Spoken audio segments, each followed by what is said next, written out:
happening, my people? It is I, Cool Cat Jack, and with me is my co-host, Logan. Welcome to the Knuckle Dragger's Guide to Culture. Are you looking for a way to show off your superior knowledge to all those troglodytes that stumble and grunt around you? Do you want to be the smoothest conversationalist at your lunch break? Then get ready to be the master of superficial intelligence. Movies, music, books, TV shows, video games, history, politics, sexy cave women, and interrupting dogs. We have it all. Knuckle Dragger's Guide to Culture, because it's time to give your dome some love. Welcome to the first episode of the Knuckle Dragger's Guide to Culture. So, first things first, anybody listening, all 6 of you, we're new at this. We've never done anything like this before, so be prepared for a lot of mouth breathing, awkward pauses. It's gonna suck. Terrible. Until we make it good. Yeah, terrible. Also, another fair warning, if you guys hear any sniffling or noises, that's my dog. She is an attention whore, really. So you can probably hear her right now. Comedic timing, Hopefully not. But anyway, so for the first episode of the Knuckle Dragger's Guide to Culture, we have decided to go big. We're actually looking at 3 things. We're going to be looking at the book, I Am Legend. We're going to be looking at The Omega Man. And we're going to be looking at the movie with Will Smith, I Am Legend. So a little bit of a review before we go. Hold on a second. If you guys hear me fucking around with my notes, that's what's going on. We did a lot of work for this. Oh, sorry, excuse me. Anyway, so the book, I Am Legend, it was, the author's name is Richard Matheson. It was published in 1954 by Goldmedal Books. General reception was mixed. Generally, they were praising the ideas of the story, but there was a little bit of critical reception of the character development. The next, The Omega Man. The director was Boris Sagal. It was released in August 1st, 1971. Critical reception was mixed. And then there seems to be a theme there. Yeah, there seems to be a theme about being mixed. And then I Am Legend, the movie. The director was Tom Shadyac. Weird foreign name. Shadyac. I'm fucking it up. It's probably actually really obvious, and I'm just messing it up. Oh yeah, get ready for Mumble Mouth too. But anyway, so it was released on February 2011, and its reception was mostly positive with audiences. It was a little more mixed with critics. We'll get more into that a little bit later. Yeah. So, a couple warnings before we go. This show is not for children.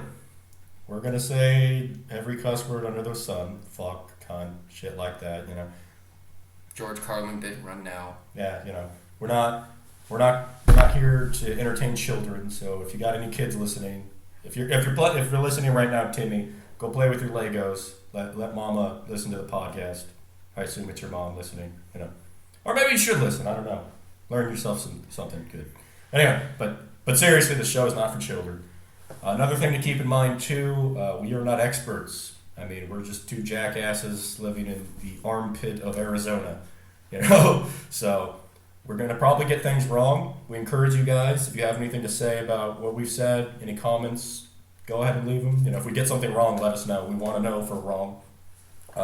Generally, each episode, we're going to look back on previous episodes, and we'll, if it was a really bad fuck up, we'll definitely bring that up and thank whoever tells us, because we're going to get shit wrong. Just full disclosure. And last but not least, of course, we're going to give a spoiler warning, because we're going to spoil the shit out of these stories and anything that we get into. So if anybody wants to, go read the book or watch the movies before you listen to the rest of this, I would recommend you pause it right now, because we're about to get into it.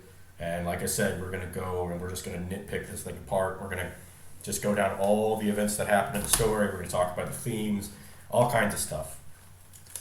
So that being said, you've been warned. So I don't want to hear anybody whining that we ruined the book for you or something. Oh, it's going to happen anyways. Sure it will. But anyway, so let's get started. You want to get your notes ready? Oh, yeah. You're already ready? Yeah. Okay. Also, you guys may hear me stopping occasionally to get coffee, because, I have coffee and I'm addicted to it. Just like that. Ah, we managed to keep the intro under 5 minutes. I knew we could do it. Oh, sweet. Yeah, yeah. All right. So, the first thing we're going to look at is the book, I Am Legend. Like I said, it was published in 1954. It was Goldmedal Publishing? Goldmedal Books Publishing, I'd assume. Anyway. Something like that. Okay. So, I Am Legend is a story about the last man on Earth. One Robert Neville. Robert Neville, the book starts out with him being 8 months into being the last human survivor, as far as he knows anyway. Robert Neville is a man trapped in his house because every night vampires come to his house and they want to break into his house and drink his blood. So, starting out in the book, it's just Neville, and this book does spend a lot of time with Neville just kind of sitting around thinking a lot. Fucking around and just fixing up his house, and It's, yeah. just a lot of micro... Drinking like a sailor. Oh my god. The guy drinks all the Dude, damn time. I'm surprised his fucking liver hasn't came out if he's drinking every single night. Well, you know. Oh. Well, anyway, so the book starts out, Neville is just, sitting around, starting to sharpen up his stakes for the next night. Because what Neville does is, at night he locks everything up. He knows very little about the vampires initially. And they are vampires. Ironically, though, something to keep in mind is that the vampires are very zombie-like in a lot of ways. Mm-hmm. In fact, a lot of people that have done movies about zombies talk about that being one of the places they looked. Hell, I Am Legend is actually one of the main inspirations for Night of the Living Dead. Yep. Actually. So, I mean, they're more zombie-like than anything else. Well, they are intelligent. They do speak. Yeah. In fact, this is a good time to introduce one of the characters. Every night, Neville gets to listen to his old neighbor, Ben Cortman, telling him to come out. And in the audiobook, this man does an exceptional job at scaring the shit out of you every single time this character comes by. Yeah, there's a really good audiobook recording on YouTube if you guys want to check that out. I recommend it if you don't want to read it. Though, the book is like less than 250 pages long. But anyway, so Ben's outside screaming about him coming inside. We got our buddy here just drinking. And I think this is where the book really shines, is getting into the head of a man who has been completely alone for a really long time. The book also takes place as he's doing the things he does through his day-to-day, life. He has a lot of flashbacks to the past. Mm-hmm. Especially those involving his wife and his kid. And right around the outbreak, too, especially. So, yeah. Basically, as you're listening to the story, he's kind of going crazy, right? Like, there's something to keep in mind. What does he survive off of? Clearly, it's... That's another thing, is the beginning of the book, sorry, we're getting ahead of ourselves, but the beginning of the book talks about how he lives. Basically, he has a generator. They're like oil-based or gas-based generators in his house. He puts garlic all over his house and over all the windows and the doors because garlic, he doesn't know why, but he knows that garlic works against the vampires. They also cannot stand the sunlight. So he really doesn't know much about the vampires at first. Most of the time he's spending in the beginning of the book is just drinking and sitting around thinking about all the terrible shit going on around him. And listening to music. Yeah, he does listen to a lot of classical music. Beethoven's Fifth Symphony is one of his favorites from what I've fucking heard. Yeah. There is a little bit of a break when he's listening to music. He gets what is the song called? The Plague Symphony or something along those lines. Yeah, he breaks it. And he breaks it, and he goes into this tangent of, I've been meaning to break that damn thing for years. Yeah. I think that's a little later in the book. But anyway, so eventually, though, he does have in his head ideas about what he wants to do. He's decided at some point in the book, a little bit later, that he wants to learn about the disease. He wants to understand what's going on. So we'll get into that. Like I said, with the book, I think we're not going to go too succinct because really, if you look at the book, it's it's really not a lot happens. There's a lot of existential crap going on inside his head more than anything. Yeah, so if you're looking for a book where there's a lot of action and all this other shit, there's a few scenes, but for the most part, it's a guy sitting around thinking about all the shit that's happened. We're not going to go in any order. You guys probably have noticed that, but we'll talk about things that have happened. There is a bit of an order to it. One of the first major scenes that we see is him driving, in my opinion. Yeah, it's him driving a lot. He once the day goes by, or the night goes by, he goes out, and what he does is he takes those stakes that he's sharpened, and he goes out and he hunts vampires, and he kills them. That's another thing. He doesn't know why, but he knows that stakes kill them. He assumes that it's in the heart. He also assumes it's also they die of hemorrhaging, but... Well, that's one of the suspicions. Yeah. The book goes out of its way to explain that there are dead and living vampires. He discovers this later on, but we're getting ahead again. But so Neville's driving around. We get to see his day-to-day business. Like I said, he uses all the stakes. He has a bunch of frozen food in a big-ass freezer that he keeps. Canned food as well, yeah. He keeps going on about how he needs to soundproof the house at some point, which eventually he does do after he has a little bit of a meltdown. But after a while, he gets a little stir-crazy, and he has a flashback back to his old life with his wife, Virginia. So it's his wife, Virginia, and his daughter was, what was it, Ruth? No, Ruth, later on in the story. What is her name? Was it... Oh, God, I don't even fucking remember, dude. Virginia, and... No, I have it somewhere. Hold on, guys. Sorry. I guess I don't. Well, whatever. Nameless daughter number 6. Nameless daughter. She doesn't matter much because we never really see any scenes with her. Yeah. There's the only Did you just mention her once offhand? Maybe, no, a couple times, but like it's not really prevalent other than he lost it and that's it. Well, anyway, so as he's going stir crazy, he has flashbacks, and this is in the part in the story where we learn a little bit about what's going on. And basically, there was a nuclear war between China the U.S. and Russia, and we won, quote unquote. And I don't know why I said China, but sorry guys, with all this fucking coronavirus shit going on. Yeah. Anyway, so there's a nuclear war with Russia. And are you sure that's not Omega Man? No, that's... Yeah. Okay. Yeah. So the nuclear war with Russia, and basically, at the end of it, it causes all these sandstorms, and this disease starts hitting everybody. And we get to see it with his wife. His wife seems to be getting tired all the time. She's very sickly, pale. Yeah, she basically during the day she can't wake up. She doesn't even want to eat anything because she doesn't have an appetite, quote unquote. Yeah. His wife, there's bugs flying around in these sandstorms. She has an irrational fear of mosquitoes now for some reason or another. Well, I mean... Yeah. No, that's not irrational. She was just nervous about the kid. Yeah, all right. But at this point in time in the story, this is kind of before things really go to shit, and people are locking themselves up generally. Everyone's nervous about what's going on. So, Ben basically, not Ben, Neville basically tells his wife, why don't you go see the doctor, and he has to go to work. So basically he says, we got to just keep things going. They hear about this bacteria that's going around making everybody sick. They don't really know much about it. So we flash back to him in the present. Neville is getting really, really, like I said, he's getting more and more stir crazy as the story goes on. And at a certain point he decides, after remembering his wife, that he's got to go and see her. We don't know what happened to her at this point in the story, but we know that she's dead and that he buried her in a crypt. Yeah, in a crypt or something. So he goes out there to go see her, and this is a part of the story where he checks his watch and he says 3:00.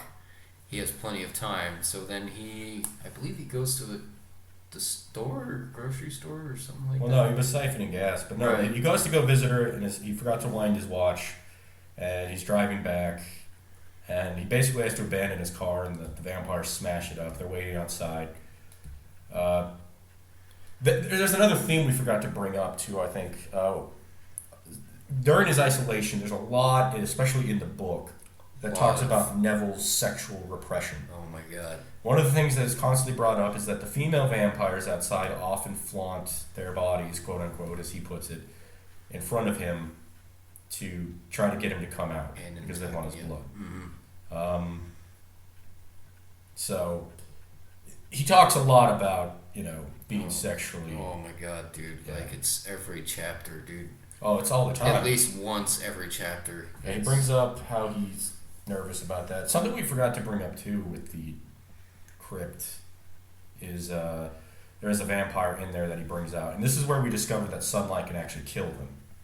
He didn't know about that before. He stabbed him already, and he didn't realize before he stabbed him that it was already dead. No, that's later. Oh, yeah, right. God damn it. So the crypt, he pulls out the vampire staying in there. He kills this vampire as he dragged her out in the sunlight. And then that's how he finds out that vampires can die from sunlight. We might actually be getting that wrong. But anyway, like I said, a lot is going on. It's a lot of the same stuff. The book its plot's really, really weird. Mm-hmm. But, so at this point, his car gets smashed up and he fixes it up. He soundproofs his house. He starts doing some stuff. And then this is when we get to the dog. Oh boy. Yeah. So the dog is kind of represents Neville's last hope, basically, of ever finding companionship. He kind of forgets a little bit about his whole, because he decides at a certain point that he wants to discover what's going on with this disease. Mm-hmm. He wants to learn about it. He literally goes to the library and finds he gets a bunch of books on microorganisms. A microscope eventually, but he kind of loses his track on that when he discovers a dog. Now, unfortunately for him, the dog is so scared of people now because they're all blood-sucking vampires. They're going to kill you, that the dog generally hides from people. So what he starts doing is, after he sees this dog, is he starts leaving food out for him every day. And slowly but surely, over the course of a couple of weeks, he begins to get the trust of this dog, which unfortunately leads to a pretty tragic part in the book where the dog got bit and it starts getting really, really sick. And eventually he manages to get the dog into his house, and unfortunately the dog dies. But at this point, this is where Neville really starts to lose his, he really starts to become... humanity, compassion. He just goes off the fucking deep end, really. Yeah, he starts doing a lot more experiments. And this is another thing we should bring up. He does a lot of his experiments on women. Mm-hmm. It's... very... yeah. Yeah, and I mean, the thing to keep in mind, too, is we never really find out about exactly what kind of experiments he's doing in these things. Just that he's doing them. Yeah, specifically to women, either as a sort of release or something. It almost seems unconscious to him that he tries to convince himself in his head that it just happens to be coincidences, but you get the feeling that, I mean, you got to realize it's not. The story is told from his perspective, and he's an unreliable narrator. That's something to keep in mind. So we don't know exactly what he's doing. This is when we start discovering a lot more about the vampires, though. Anyway, in the book, time starts to speed forward, and we're about 3 years into the from the events. Yeah. We also discover a little bit about let's get to Ruth first. So, Ruth, after the dog dies, Neville sort of accepts his situation. Mm-hmm. He accepts that he is going to be a caged man. Mm-hmm. There's nothing he can do. All he can do is wait for a time to die, pretty much. He wants to. He basically decides that he's not looking for salvation. He's just looking for a way to end the monotony. That becomes his true problem. Yeah. So when we pan forward into the future, we learn we're watching Neville as an older man. He's got a beard now. He's a little more paunchy. A lot longer hair. He hasn't been drinking though. That's another thing. He stops drinking, which is kind of good. He gets a little bit more muscular too, from what I. Yeah, that's what they say. Yeah. And he ended up fixing up the house a lot more, and just he's basically, when we meet him again, he's outside and he's actually hunting for Ben Cortman. Mm-hmm. This has become sort of a hobby for him. Ben Cortman's an interesting character in the story. It's his neighbor. you never really get a true impression of. I mean, he says that they were friends, but you never really get to know too much about what their relationship was like before, which I think is actually something in the book. Yeah, well, I mean, he kind of goes into it a little bit. He says they were kind of like workplace acquaintances, sort of. Like they would talk about politics on the driveway to work, and he would carpool with carpool with Ben Cortman. So, like, we never really get to know, and honestly, it seems for Neville that it doesn't really matter at the end. I think it is, again, something I think is unfortunate. We'll get into the critiques of the book later, but we forgot to talk about his little experiments on figuring out what folklore legends are legends and would actually work on vampires as well. Well, that's why we were waiting, because he talks about that with Ruth. Oh, right. So okay. Anyway, but he's outside farting around, just hunting for Ben Cortman, and he's sort of become very, very accepting of everything. He likes hunting for Ben because Ben actually hides well, and most of the vampires are pretty dumb to him, right? Yeah. But anyway, so he's waltzing around, and all of a sudden he sees a chick out in the day, just a woman. Mm-hmm. In broad daylight. In broad daylight, which he had learned that vampires die in the sunlight. It kills them, whether they're living vampires or dead vampires. And that's another thing that we get into later in the book, but we'll talk about it now. There are living vampires and dead vampires. We find out that the vampire disease is a bacillus that basically creates symbiosis with whatever victim it happens to be in. Mm. We also find out that it's actually been around for a long time. It was part of the bubonic plague, but because it died in the sunlight, there was really a very limited amount of disease it could do. Mm-hmm. You can't really spread well. But because of the nuclear war and the sandstorms and insects getting infected with it, constant cloud cover, it gave the perfect environment for the disease. For it to spread, yeah. And then, if you get bit by another vampire, it is contagious. Neville, however, is immune. And we never know for sure exactly why Neville is immune, but he has a theory on that. And we're talking about a lot of things that happen later in the book. He starts talking with this character we'll get into. But Neville comes up with a theory that, because he was in Panama during the war, as it's put, quote unquote. I assume that's that war with Russia or whatever. Maybe it's talking about the Panama War, but whatever. He gets attacked by a vampire bat when he's down there, and his theory is that it's a weakened format of the bacteria, and he's able to survive it and basically gain an immunity, which basically makes him the only person that was immune. Mm-hmm. So anyway, he meets this chick, and she starts screaming and running in terror from him. Mm-hmm. And he's trying to figure out why she's running from him, and she doesn't really talk to him. Eventually, he catches up with her and basically has to drag her into his house. He fucking kidnaps her, puts her in a burlap sack pretty much, and fucking just drags her into the house. At a certain point, he's chasing her, and she's like biting him and trying to do anything to get away from him. Mm-hmm. Actually hits her several times, or hits her once to get her to calm down, and he basically just drags her.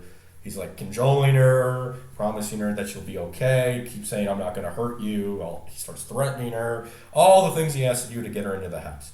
He basically drags her in there. And she's not talking to him at first. And she's clearly terrified of her. And he's not sure why. But it becomes clear as he starts to talk with her. We find out her name is Ruth, and that recently her husband died, and they had lived in another area in the city. And Neville is immediately suspicious of her. He doesn't believe that he thinks that she's infected. Because he's lived for so long with the disease and being the only human alive that to him it's almost impossible. It's almost a religious belief. Which, since we got into religious beliefs, there is a flashback that he has when he's talking with her about why crosses don't work. And it turns out there's a psychological aspect to the vampires. There's a really interesting scene in the book where he's flashbacking to after his wife has died, and he had buried her, hid her. He wasn't supposed to bury her, but he had decided to hide her instead of taking her to this. There's a place they take all the bodies. And it's basically a giant fire pit, pretty much. It apparently burns forever, or just keeps burning. I'm not sure why that is, but he decides that he's not going to do that for his wife because he had to do that with his daughter, and it was terrible. So he buries his wife, and it'll come out later on that she came back and attacked him, and he has this scene with Ruth later on. It's pretty interesting. But anyway, so Ruth is being super suspicious. He keeps asking her questions, and while the questions make sense, they also could be lies. So he's so iffy, and the thing is he's so suspicious of everyone and everything that he finds it hard. And what keeps getting pointed at her to believe that she's human, and what keeps getting pointed out by Ruth is that he clearly doesn't understand how to talk to people anymore. He's lost the ability to socialize just because he's isolated himself, because he didn't really have any other choice, really. It's put that he talks very deadpan. He's very emotionless, which makes sense. Okay. Let's see. Sorry, I'm blanking here for a second. Anyway, so Ruth is she keeps giving him stories that are a little weird, right? Like, he asks her, how did you keep the vampires away? She said, there is this beginning part when he meets her that he shoves a bunch of garlic in her face and she gets sick. But she says that's because she has a weak stomach. She mentions that she's out in the sun, which is a good point. No vampires have ever been out in the sun. But even with that, he's still suspicious of her. Mm-hmm. So he asks her how she protected her house, and she brings up the crosses, and he says that crosses don't always work. So it turns out that the cross aspect of the vampire legend is just that. It's a legend. It's because people who are religious generally are terrified of coming back as one of these hell-bound monsters. And that's that scene I was talking about that's really, really interesting in the book. And there's actually a little line that he says, why should a Jew fear a cross? Yeah, he brings that up straight up. He talks about that. He says, why should a Jew fear the cross? Or, a Muslim, why would they fear the cross? Why would an atheist fear the cross? So that's why he brings up that crosses don't always work. And she says she also uses garlic, but, it almost seems like she's jumping that in later on. Mm-hmm. But like I said, he doesn't get much from her. All she says is that she had a husband that died. She had 2 kids that died because of the disease. Her husband died recently. And basically, she keeps saying, I'm going to leave. Let me leave. I won't bother you, And he's like, well, you got to stay out there tonight because there's vampires outside, right?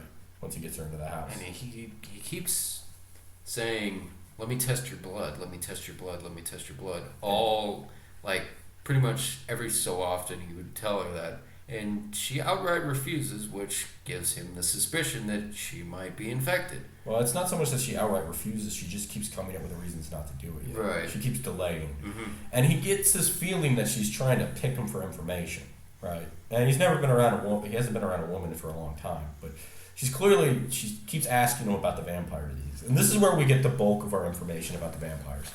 We find out that it's a disease that is based around a bacteria that fills them. We learned that vampires don't die from bullets because they create this sort of mucus. He calls it body glue. Yes, it's some kind of weird secretion. Yeah, and the reason that steaks work isn't because it's a steak, but it's because it goes through this body glue and it pierces the skin. And once air hits the system with this bacteria, it becomes parasitic, as he puts it. And for the dead vampires, it will just outright make them rapidly decay. Mm-hmm. For the human vampires that are quote-unquote still alive, it actually is just because of blood hemorrhaging. Mm-hmm. So he learns that he can actually just cut deep enough into a vampire during the day, because they're all asleep during the day, they can't move around, and that'll kill them, either from hemorrhaging or because it introduces air into the system and it kills them. He actually talks about this scene where he took a dead vampire and he had basically cut off the arm and put it into a vacuum, and he introduced air into it, and he said that he basically caused the whole thing to fucking rapidly decay. Yeah. And he keeps talking about all these experiments he does very, very, very calmly, very, very, coldly, and she seems to be really bothered by this. But eventually, he starts to break down, and this is where the story kind of gets a little weird. He wakes up in the middle of the night, and he thinks that he keeps calling out for his wife, Virginia. Mm-hmm. And this is when we find out that his wife had come back after she'd been buried, because he'd hidden her out. Because we have a flashback, and basically what had happened was, he had to bury her out in the middle of the woods somewhere because, he couldn't go to any graveyards or anything Mm-hmm. because there were literally soldiers waiting to shoot people that were trying to bury their family. Mm-hmm. They were required by law to go to this big pit and throw the bodies in. And there's actually this little bit where it was one of his neighbors, I think. That was actually Ben Cortman. Was it really? He goes to Ben Cortman's house and gets the key and the car. And that's how he gets Virginia out there. No, well, I was talking about one of his neighbors saying, "Hey, my mother died. You need to take her. Well, it was Can just you some take her stranger, too?" I think. Yeah. But he says he's not going there. But, yeah. Yeah. But anyway, so she comes back and he has to kill her with a stake because he didn't know any way at the time how to do it. And he has this really emotional moment with Ruth. And this is right towards the daytime. It's almost daytime. And, finally he breaks down. He really starts to have his first emotional moment in a long time. And he starts drinking with her, actually. Well, they have a little bit. Well, no, that happened earlier. Yeah, well, he still drinks occasionally. It's just not a thing he does often. But this is like his first moment. He breaks down. He tells her what happened with his wife, and he's like holding her, and I guess they start kissing. Which is weird. It's weird. like super weird. But especially once we find out what happened. See, at this point, he says basically to her, if let me test your blood, and if you have the disease, I'll cure you. Now, we've already established earlier in the book several times that there is no cure. Symbiotic. If the fucking bacteria fucking leaves your system as you're a living thing, you die. Well, like, it's like, part of your pretty body. much like you it cannot, is. Yeah. It's like removing somebody's heart and expecting them to live long. Well, it's not how he puts it. Well, what he basically says is that he tried vaccines and they don't work because it's integrated into your whole body and you just can't. Like if you're a dead vampire, that you remove the disease, you're a corpse. If you're a living vampire, if you try to use a vaccine, it kills you. So there's no cure, and she knows that. She was been talking to him all night about it. Well, he decides to test her blood, and he brings her to his room where he keeps his microscope and stuff. He takes some of her blood, and he's like, he looks through it, and of course she's infected. At this point, she knocks him out with, it was like a club or something. Not a club. What was it? Mallet, I think. Yeah, it was like a mallet or something. Some kind of weird rubber mallet or something. So she knocks him out, and he wakes up, and she's left a note for him, basically saying that, yes, I was a vampire and I was infected, but the living vampires, some of us are alive. Yeah. We're not all feral vampires that are mindlessly trying to drink blood. Some of us have gained our intelligence back.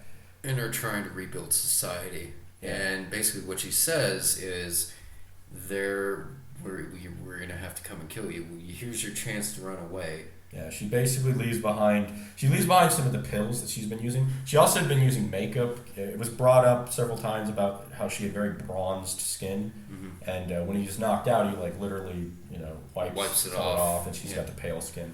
But so she leaves this germ base or this pill they use, which is basically got some blood in it, and essentially I forget exactly how they some kind of weird suppressant or something for the bacteria that's in their blood. So basically, it keeps them from going feral, and it also allows them to stay in the sunlight temporarily.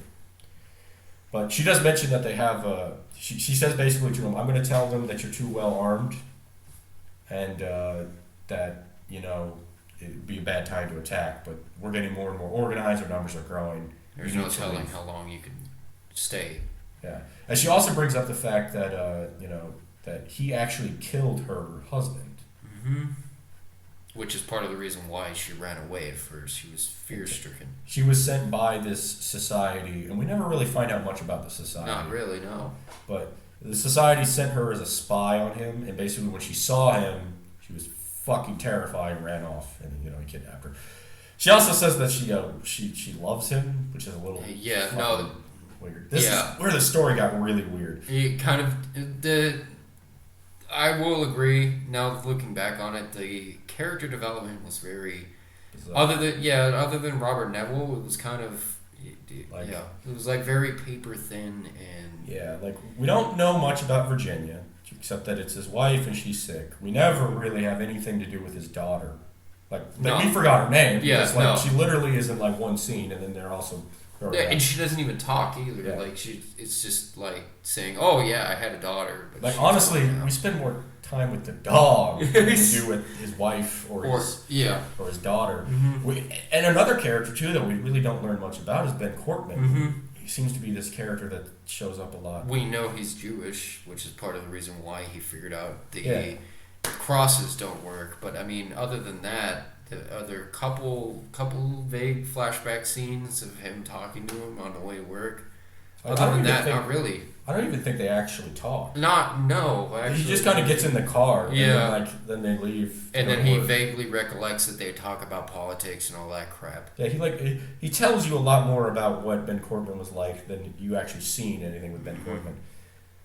I mean, he does bring up that Ben Cortman seems to enjoy being dead more than he was alive. Yeah. Oh yeah. No, he was. There's actually this scene where Ben Cortman's fucking with him as he's trying to figure out methods like the whole running water, vampires can't cross running water thing. He set up this intricate pipe system and this trough with water in it running, and Ben Cortman sees the water, looks at fucking Neville and fucking just starts jumping back and forth across the water, fucking with him. Yeah. And he literally has a meltdown and shoots through the door. Yeah. There's several moments in the book where Neville just kind of loses his shit. Yeah, oh my god, dude. Hitting people and shooting people, attacking people. But anyway, so Neville checks out this drug, and it turns out it's true. And he doesn't leave, right? Like 6 months goes by, and we're flashing to the point where the society has come for him, basically. So he keeps he just kept living his life, going out hunting people in the area that were coming after him, and he talks about how he had just, like later on he brings up how he had decided that he was going to leave several times. He even packed, but he couldn't leave the house. He was too comfortable. He'd lived in that house his whole life. He knew the neighborhood way too well. It was the house that him and his family lived in, so he doesn't want to leave it. He can't. But anyway. So he's out there watching through the peephole he has, and he's looking at all the vampires outside his house, and he sees these cars driving up. Big black headlights, black SUVs. Yeah, something like that. Yeah. But it comes out, and it's the living vampires. It's this new society coming out there with axes and pikes and all kinds of assault rifles and shit like that. Well, they had guns, but they don't really use them too much, except for like a specific scene. But anyway, so they start exterminating the dead vampires. And these guys are ruthless. And Neville. Oddly enough, Neville, the way he talks, he kind of feels sorry for the vampires as they're getting executed in this brutal fashion. Even though all the way throughout the book, he's doing pretty much the exact same thing. Yeah, he's exterminating them. But he, towards the end, he feels more for the vampires, and in particular Ben Cortman, who. He at this point realizes that he really actually did care for Ben Cortman, even though they were trying to kill each other. And Ben Cortman had climbed up on a roof, and they start shooting at him to get him down. And he actually cries for Ben Cortman. Yeah. And this is where it's like really unfortunate that you don't get more time with Ben Cortman, because like it's an interesting scene watching him. He says that Ben Cortman reminds him of Oliver Harvey. Oliver Hardy, which was a silent film actor. Apparently, back in when movies first came out, he was a comedian. No, he's he did a lot of physical comedy. Yeah, a lot more slapstick than anything else. But he says that basically Ben Cortman reminded him of Oliver Hardy, except a little bit slimmer. Yeah, and a beard. Yeah, a beard. But anyway, that's a little bit of trivial knowledge. So they shoot down Ben Cortman, and then they spear him, and he becomes afraid because he was under the impression that they were going to come and take him, and he had already come up with, in his mind, he basically said that he was going to surrender himself to this new society and go for their justice. But after seeing how ruthless they were, he was like, "I'm not. They're going to kill me. Yeah, no, they're going to kill me." There's no full stop. They're just gonna fucking kill me. And he doesn't want to leave his house for this. So he goes and he gets his guns, and he's waiting for them. And they break in. He shoots, and they shoot back. And he gets shot, and he passes out, and he wakes up, and he's in a bed in a room, and he can hear the noise outside of a bunch of people. And this is where Ruth comes back into the story. She apparently has become a high-ranking. Yeah, it says she basically says, I am an officer in this new society, or a high-ranking officer. It's just really... Yeah, it's really vague. They really don't... This is another thing the story kind of... drops the ball on. Like, you learn nothing about the society, basically. It's really, really vague. Mm-hmm. Like, this book had a lot of... This book really feels like it's missing a couple hundred pages. Oh, yeah. Like, to put it bluntly. But it's a good story. Anyway, I guess. Anyway, we're getting ahead of ourselves. So Ruth comes up to him and basically said, asks him why he didn't leave. He says that he wanted to, but he just couldn't leave because it was his home. So she explains to him that... he was supposed to be taken alive. Yeah, but because he had his guns, they shot him. She even said that she was going to try to help him escape, but now it's too late because he's super injured, right? He took a bullet to the chest. He's bleeding out. She gives him some medicine, I guess, to...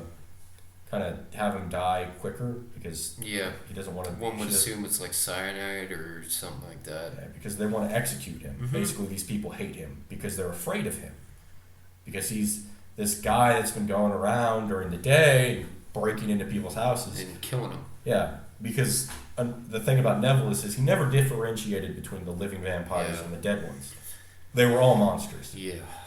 I mean, he didn't really have a choice... But at the same time, he just, this is where the story kind of gets to this idea where it's where the name comes in. Because during this scene, he gets out of, she leaves, giving him the medication, such that he's basically going to see his wife soon. He gets out, he goes towards the window where he looks out and he sees all these people and they're looking up at him in terror, in awe and fear. And as he's taking the medicine, and this is the final scene, he realizes that he is the monster. He is the creature creeping into people's houses, stealing your children, killing your women. He's the monster. And literally, the last line of it is, I am legend. I am legend. He realizes as he's dying that he is the new monster to come out of this disease. And that's where we kind of get into the themes of the book. The book has a lot of themes of isolation, disease, obviously, talks about that, people's fear of it. You can kind of see it going on recently. It's not entirely accidental that we are doing this on I Am Legend, the whole coronavirus thing. You can kind of see people acting the same way, like in the book and stuff. People are, locking themselves away. They're hoarding stuff. They're freaking out. We don't know what this disease will do. Obviously, this isn't turning people into vampires or anything. Yeah. But yeah, so that's kind of an overview of the book. So.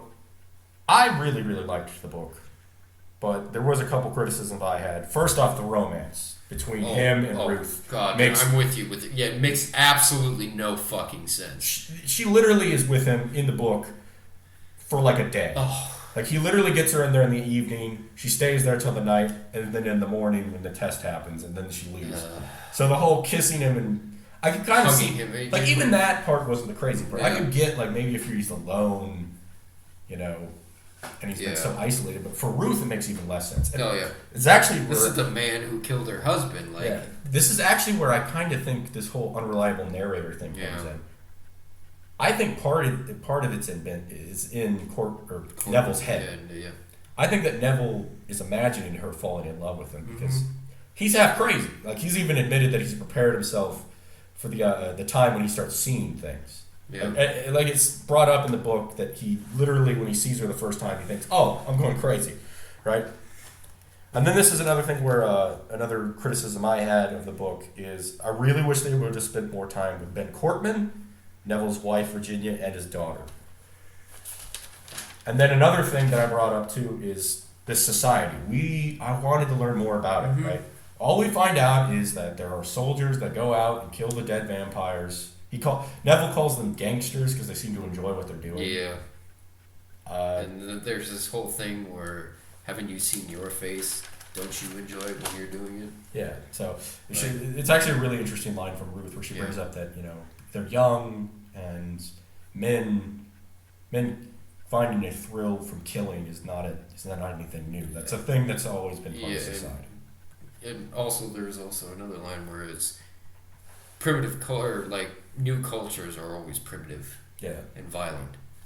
Yeah. So good things about the book is, I mean, it's an interesting premise. It has a lot of interesting ideas that are really, really, really, really unique. It takes a very, very... It's the first book, I guess, that really came up with this.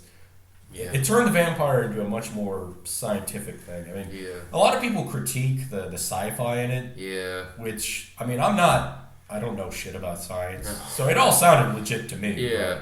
But, like, if you don't think too hard about it, it's alright. Yeah, like the biology kind of makes... they take the time to explain what's going on. Right.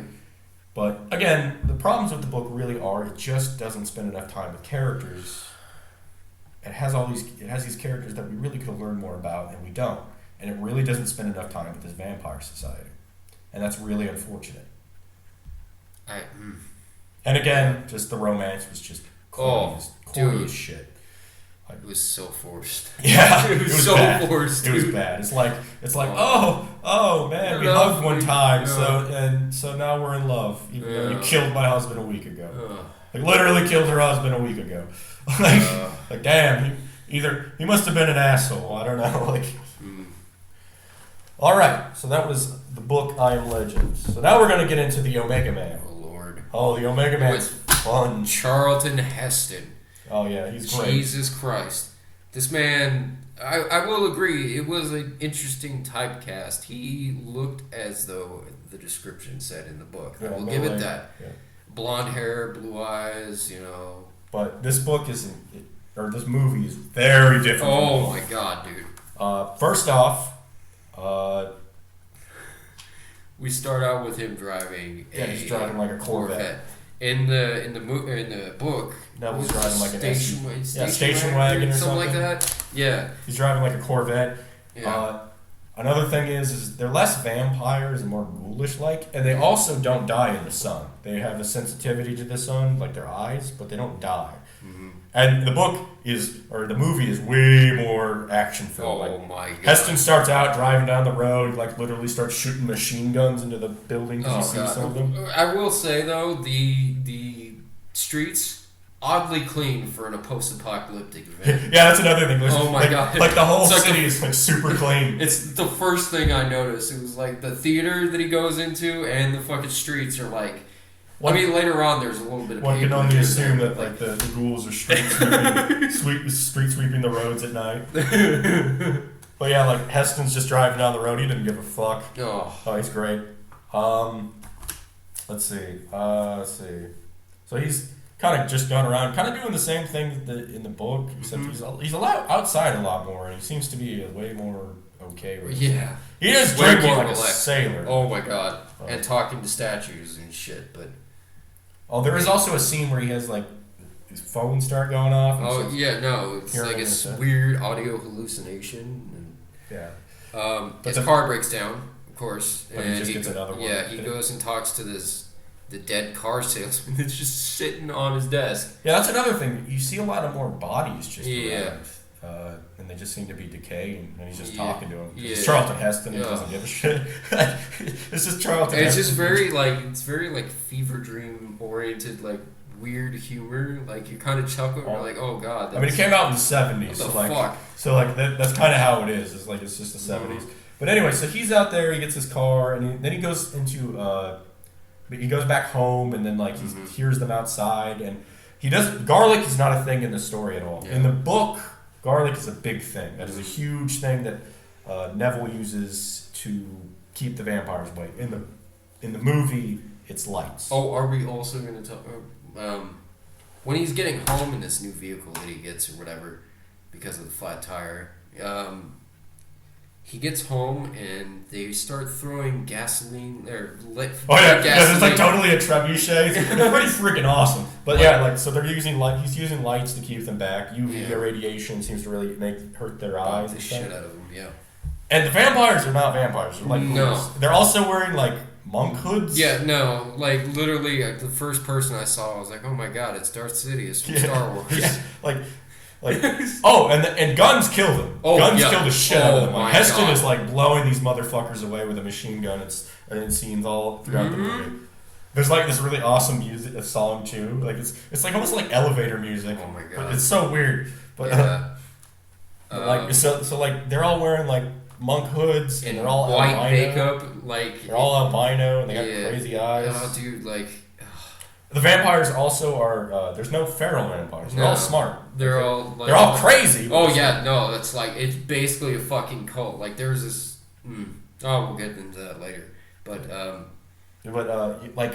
They're religious too. Like there's a lot of religious overtones. Oh my god. The book only really talks about religion occasionally, and it's not a thing. This is an overtone. This is this is like a bat with the engravings of religion, and they're beating you over the head with it. Like it's like they're wearing monk hoods. Very overt. This is another thing that the movie does way better than the book, is we clearly understand this vampire society. They are a religious society that basically hates technology. They hate technology. Anything futuristic, they're living like very, very, very, very primitive. Yeah. In fact, they even talk about how they should get, one of the vampires asks if they should go get from the leader of the group, who is Matthias. That's his name. Matthias is this cult leader. He's very, and he basically is the one that keeps proselytizing that they need to destroy the old world so that the new world can come and God will forgive them for their sins. Also, another big difference in this movie is that it is not a nuclear bomb that changes things. It's not a pre-existing disease. No, it's a bioweapon. It's a bioweapon. It's germ warfare. Basically, they release this germ and I forget exactly why they're going to war. I think they say that it's Cold War oriented. No, wasn't it China and Russia or something? They're like having a bio war. Well, I mean, one would assume since it's the 70s, it's probably Cold War oriented. Yeah. I don't know why I think China. Yeah, well, thinking about China. Yeah, China. But it's goddamn China, guys. The Chinese government ruining everything. But anyway, so there's this bioweapon that's released, and unfortunately they can't control it because it's a fucking bioweapon, and it apparently turns people into ghouls. There also doesn't seem to be much bloodlust from them. They just seem to be really, really hostile. Anyone who's not them, which that's another thing we're going to talk about, is there is a huge, it's another big overtone in this movie, is racism comes into play. Like, they're this group of people that are basically attacking anybody that's not like them. And one of the beginning scenes, actually, when we first see these religious zealots, there's a African American gentleman, and he's albino, and he's literally like, should we go bring the smack down on this cracker? And he's like, forget the old ways. Yeah, well, we all are one. No, Matthias said something to him that kind of offended him, and I'm actually kind of spacing what he specifically says. God, dude. But anyway, so we know a lot more about the society. This new society is literally called The Family. Matthias is their leader, preacher type guy. Charles Manson wannabe. So we also find out that Neville was working for the CDC or something. He was working on trying to find a cure. He still is actually in the movie. See, in the book, there is no cure. He's just a guy. He was just a soldier. He happened to have a father that was a scientist, so that's where he kind of gets it. And he just decides that he's going to start studying the disease later on. He doesn't seem like he's really looking for a cure. He's just doing this to fill time. The Robert Neville of this story is very intent on finding a cure. Oh my god. That is what he's trying to do. He also we actually find out, we know why he's immune too. He is immune from this disease because he was working in the CDC, and there's this test batch he has. Experimental vaccine, which he's flying in a helicopter, and I guess the disease is airborne at this point. The helicopter guy starts getting infected, and so does Neville. And he basically takes this test virus and he infects him. After the helicopter crash, of course. And of course he survives. Yes. He just tucks and rolls because he's Charlton Heston. Charlton Heston, obviously. A helicopter crash isn't going to kill him. But so he takes the vaccine and it magically cures him. I'm pretty sure that's not how vaccines work. But so he's the only one that's alive, and he knows basically his blood is where he's trying to make a cure. And he's been working on it for a while. Well, anyway, so Heston, he's going around, he's wiping out, he's trying to find this nest where the family live, because they come in every night. He's killing the ones he has to. It really seems in the movie it's more Neville doesn't seem to want to kill them. It's just more they keep attacking him. Show way more aggression rather than they are way more like they're not mindless vampires. Like in the book, they're much more feral, especially the ones that are not part of this. The dead ones especially are very feral. They're running on very small. Like one of the things in the book they talk about is that he asks himself this question: why don't they burn down his house? And when he finds out later, basically they all go fucking crazy when they turn into a vampire. The disease, they're running on a very base level. In this movie, the vampires or the ghouls are talking to one another. They can plan stuff out. They are, they're using fire as ambush tactics and stuff like that. Like, they're not dumb. And they're not. And another thing is they're not dying in the sun. Like I mentioned that. Like they all have like sensitive eyes. Yeah. We'll find out about that. Well, anyway, so Neville is doing his normal thing, going around trying to get supplies. He's looking around. He's stopped killing vampires when he has to, and at this point in the book or movie, he goes on basically a jog, right? He's just running around, and Neville is basically goes to a clothing store to just change clothes because this was this was in Charlton Heston's prime, where, as my mom would put it, he was a sex symbol. Yeah, he was. So basically, this movie is using any excuse that has to take his shirt off. It's like I counted like 3 or 4 scenes where he's just taking his shirt off because why not? No other reason other than Well, anyway, so Neville's out there in this clothing store and he's looking around and he's looking at all these mannequins. It turns out one of them's not a mannequin; it's a woman. And her name is. Oh, another thing to keep in mind I forgot to mention is this is 2 years after the world ends. So Neville, we also find out another thing I should bring up too. The vampires actually eat food. They don't drink blood. Oh yeah. So, yeah, but there's like a scene where he's like talking. He's like fucking around with all the mannequins, just talking to them, and then he meets a woman named Lisa. Yeah. She actually runs away and gets away. When he's chasing her though. He gets ambushed at a bar and he gets captured. This is when we get to really meet the family, learn more about them. They actually straight up have like an old fashioned like witch trial basically. And they basically say that he is guilty of the sin of using old technology and being of the old race. He's accursed by God and he must be destroyed. This is Matthias saying that. Yeah. And they decide they're going to burn him at the stake because he's a witch. And this is where. Yeah, basically, they put a dunce cap on it. Oh, dude! Oh my God! We laughed our asses off of that. We had to stop the movie for a second. He's just wearing like one of those like weird. It's almost nightcap material. Like, no, he looks like he's wearing like a Pinocchio costume. It's what it looks like. So they have Pinocchio Heston over here. They're about to burn him, and he gets saved by Lisa and Dutch, who's another character in the story. He's a pretty sweet jacket, by the way. Yeah, he does. He has a big old red middle finger on the back. Yeah, right in the back of it. It's a pretty sweet. It's a pretty sweet vest. Yeah, like jacket.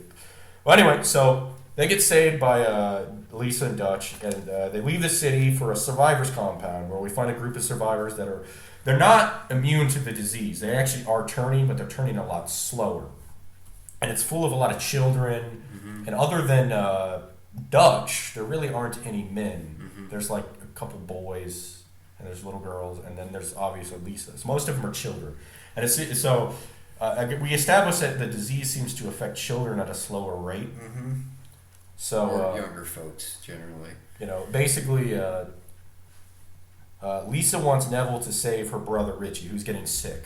They talk about how like. At a certain point, the disease really starts to take over, and they start to go into like a coma, and then they can basically turn at any moment. Well, Heston mentions that he's actually working on a cure. So Lisa and Neville go back to his house.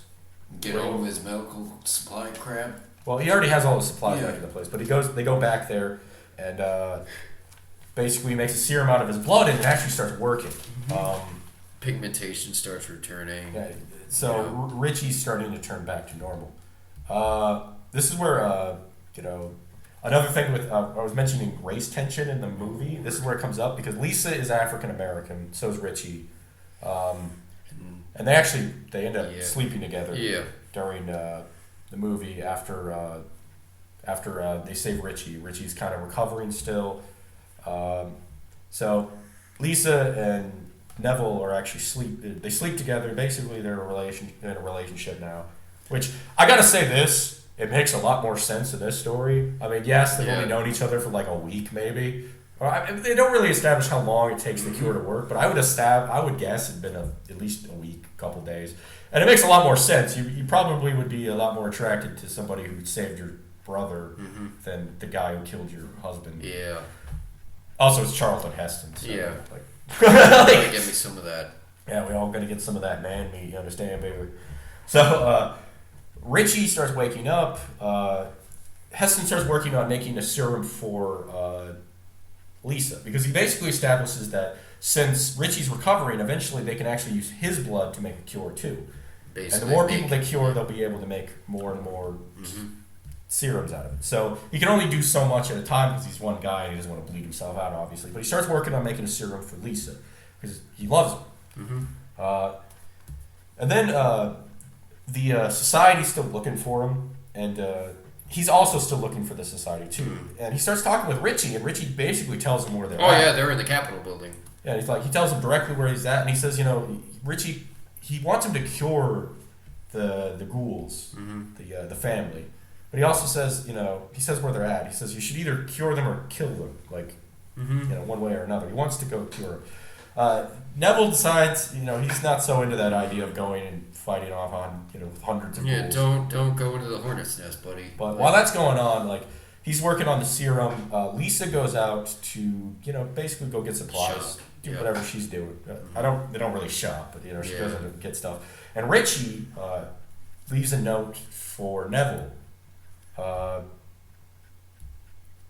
family Richie goes in there to go see the family, and Richie goes there. There's also a part in the movie at some point where this guy breaks in, and he kills him. It's actually the albino black guy in the beginning of the movie, but basically on the balcony there, he brought this spear with him for some reason. A really weird thing, but that actually comes into play later in the story. But he dies, and they forget about the spear. But anyway, so while they're working on the serum.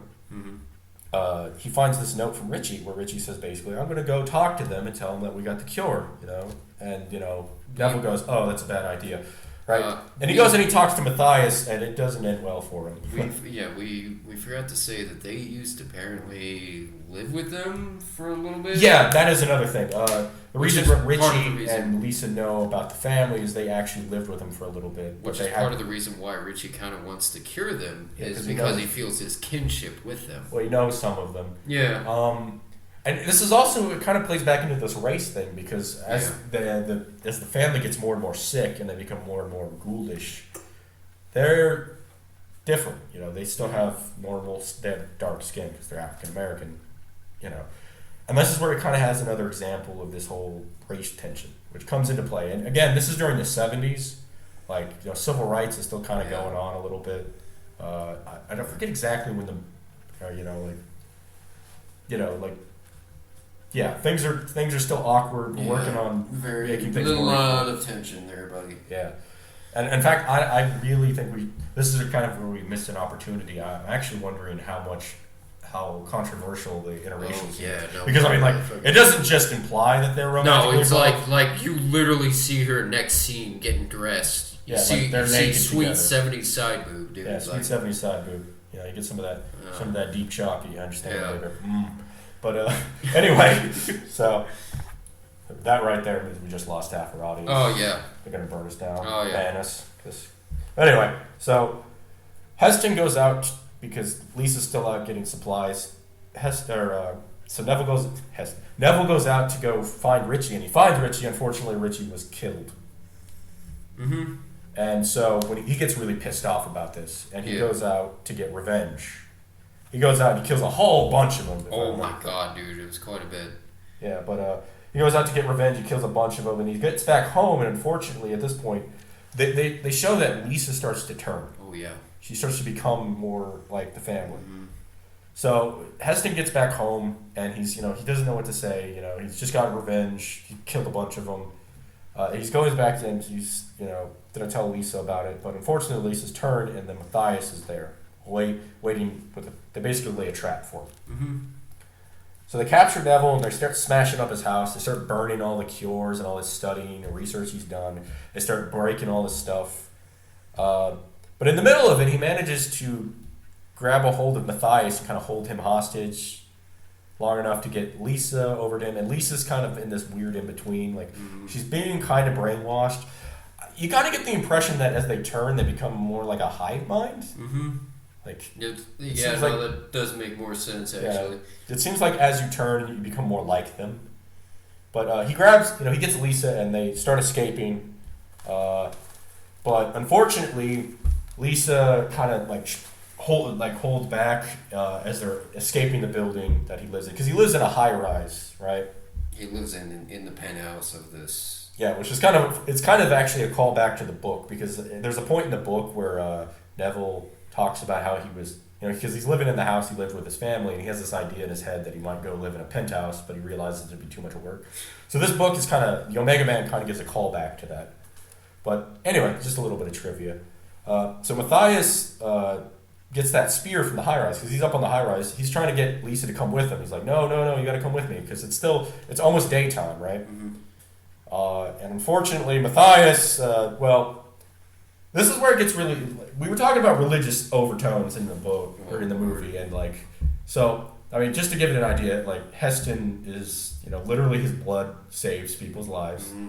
There's all this stuff about sin and curing themselves and cleansing themselves of the disease or whatever. So he's literally a Christ-like figure. I mean, they literally kill him with a spear, mm-hmm. Through the chest, right in through the rib cage, traditionally where he's. Well, because Jesus, if anybody knows about the crucifixion, there, he's on the cross, and then he gets pierced with a spear, where his blood sprays out, and it does a very similar thing. He also, when he dies, he has a very grandiose pose where he's like, he's literally sitting with his arms out. He's got his leg in this fountain, and his blood is literally going into the fountain. So basically, what happens is Matthias throws the spear, pierces Robert Neville, and he's for some reason he's in a fountain. I'm not really sure how he ended up. It was really weird. Yeah. But, he's sitting there and he kind of hangs there, and then the sun comes out, so all the ghouls run off. Lisa kind of hides her face because she's, the light hurts their eyes. Mm-hmm. And there was also something earlier that happened where he basically tells Dutch to get the kids ready, because after he goes to get revenge. After he goes to go get Richie, I think, he warns Dutch to go get the kids ready, because he's going to start making cures. Which, by the way, a little bit of backstory. Dutch apparently was in a medical college and was actually trying to get into the same field that this Robert Neville was in, and trying to help him with a cure. Yeah. But apocalypse happened, and he didn't really get to it. So Dutch... there's also another thing that I was bringing up the other day. It's not just religious overtones. There seems to be a lot of overtones of, Roman stuff. Because, there's literally a scene in the beginning where he's playing chess with this statue of Julius Caesar. Yeah. And, you kind of get Dutch is kind of supposed to be his Augustus, right? Yeah. He's basically... Because what happens is that, there's more of this Christ-like figure stuff. I would say the religious overtones are much more apparent. But so Heston's sitting there, and he's barely alive. Dutch has shown up with the kids, and it turns out that he had made the serum for Lisa, and he hands it to Dutch. Sorry, that's my dog. If you guys are hearing scratching, Bella, stop it. Knock it off.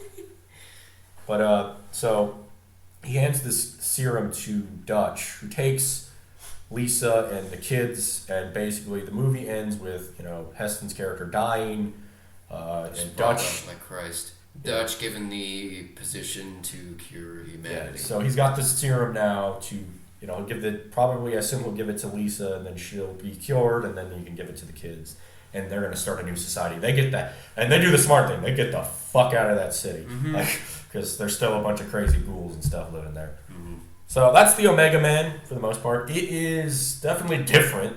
A lot more action-packed. Oh my God. I will say this though: the characters are a lot more likable. Oh yeah, you really like them. A little bit more fleshed out than. Oh, way more fleshed out. Like comparatively, I would say that I'm just gonna say I like the Omega Man better than the book. I mean, the book's really good. It has a really lot of great ideas, but like, I mean, come on, it's got Charlton Heston, it's got machine guns, it's got trebuchets, it's got crazy people and 80s side boob, 70s side boob. 70s side Yeah, boob. it's got everything you want in a movie. Mm-hmm. Hey everybody, so Cool Cat Jack talking to you. I got Logan over here with me. So we had to cut this into 2 parts. The file was just so massive that the converter? The converter that we were using, it wouldn't take it because the file was too big. It was like 2 hours long. Story of our life. Yeah. So we've been fucking around trying to get this shit ready to upload for the last 2 hours, 3 hours, two and a half. Yeah, 2.5 hours. So yes, we're gonna split this into 2 parts. But I mean, for you guys, probably won't notice it because we're gonna put this one up and then part 2, and then there was one I did already, and we're just gonna upload all those at once. Yeah. Like right now, we finished Kokoro Connect. We just need to record our actual review of it. Oh boy, look for some choice words coming from Cool Cat Jack. I guess he's afraid of my opinion. I guess I don't know. Not really. No. Anyway, so this is part dose or part 1 over with. God damn it, I fucked it up again. Okay. Anyway, right. So go check out part 2. We talked about Will Smith. Pretty great. Probably have a link in the description or whatever the fuck for the video. Maybe. No, you guys can go find it. Lazy bastards. Anyway, bye. Boy.